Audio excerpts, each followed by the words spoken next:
Revelation 2, verse 9 and 10. I know thy works, and tribulation, and poverty, but thou art rich, and I know the blasphemy of them which say they are Jews and are not, but are the synagogue of Satan. Fear none of those things which thou shalt suffer. Behold, the devil shall cast some of you into prison, that he may be tried, and he shall have tribulation 10 days. Be thou faithful unto death, and I will give thee a crown of life.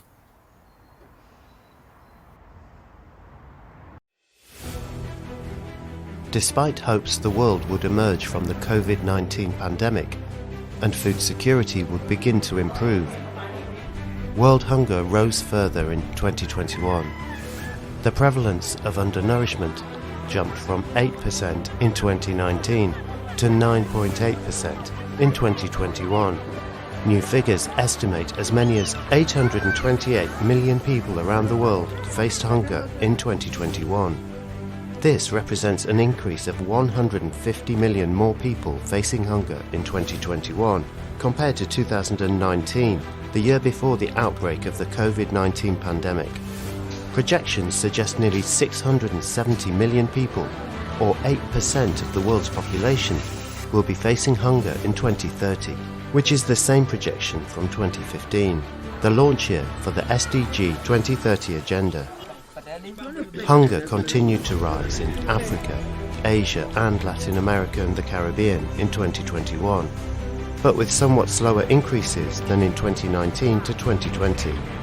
In 2021, hunger affected 278 million people in Africa, 425 million people in Asia, and 56.5 million in Latin America and the Caribbean. The ongoing war in Ukraine presents additional food security challenges. Ukraine and Russia are two of the biggest global producers of staple cereals, oilseeds and fertilizer. The conflict is disrupting supply chains and pushing up prices of grains, fertilizer and energy.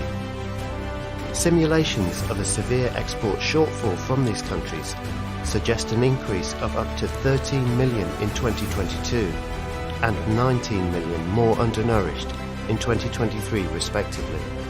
In 2021, about 2.3 billion people around the world were moderately or severely food insecure. 11.7% of the global population faced food insecurity at severe levels. Globally, malnutrition in all its forms also remains a challenge, with almost 3.1 billion people unable to afford a healthy diet. 149.2 million children under age 5, or 22%, were affected by stunting, and 6.7% suffered from wasting. The actual figures are expected to be higher due to the effects of COVID-19.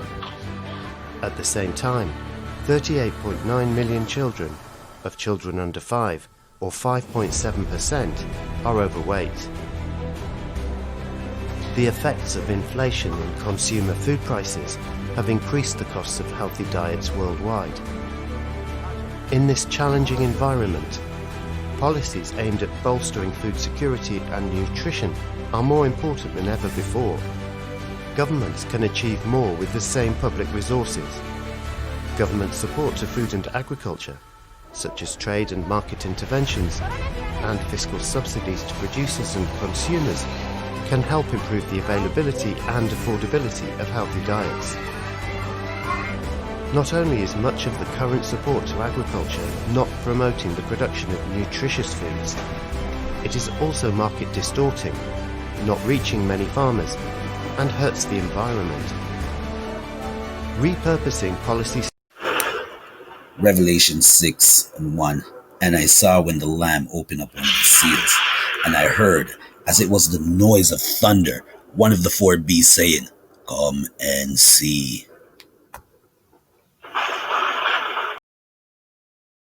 And I saw, and behold a white horse, and he that sat on him had a bow, and a crown was given unto him, and he went forth conquering and to conquer.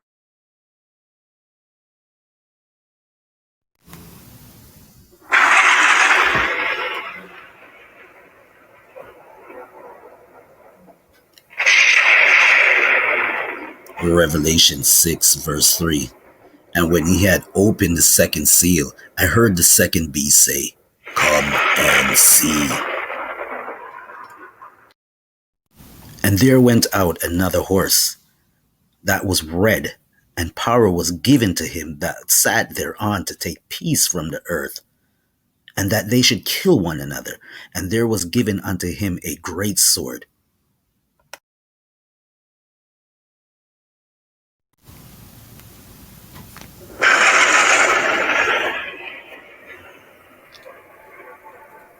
And when he had opened the third seal, I heard the third beast say, "Come and see." And beheld, and lo, a black horse, and he that sat on him had a pair of balances in his hand. And I heard a voice in the midst of the four beasts say, "A measure of wheat for a penny, and 3 measures of barley for a penny, and see thou hurt not the oil and the wine."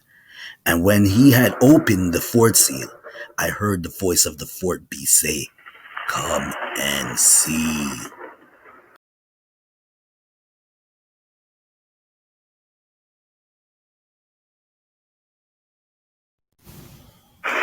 And I looked, and behold, a pale horse, and his name that sat on him was Death, and hell followed with him. And power was given unto him over the fourth part of the earth to kill with the sword, and with hunger, and with death, and with the beast of the earth.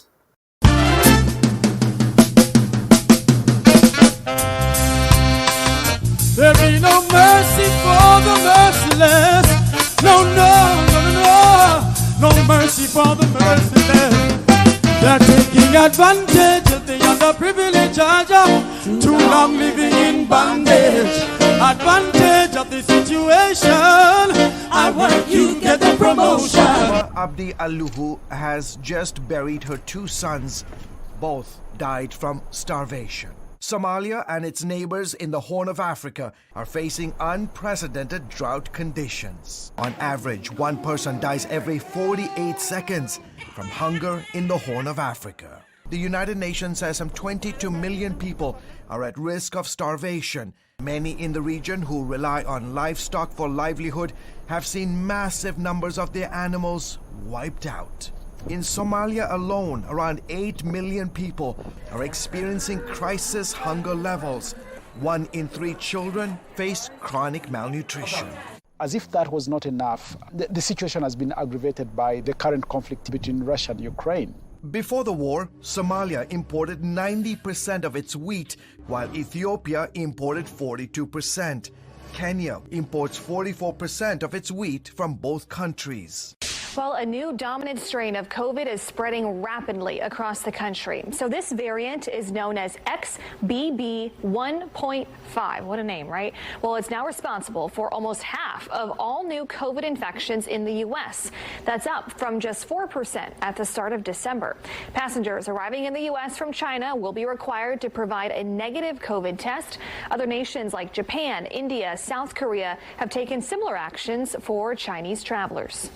It's the question of having so much transmission in China that could be the seedbed for a new variant to come up, because that provides the opportunity for this virus to mutate. Now, China is strongly protesting these new measures. Like all of my works, this particular painting points out certain things that are deceptive, that have crept into modern-day religion, and then tries to point out other truths, reveal truths, and expose falsehood. So a lot of my imagery has to do with false images and false traditions.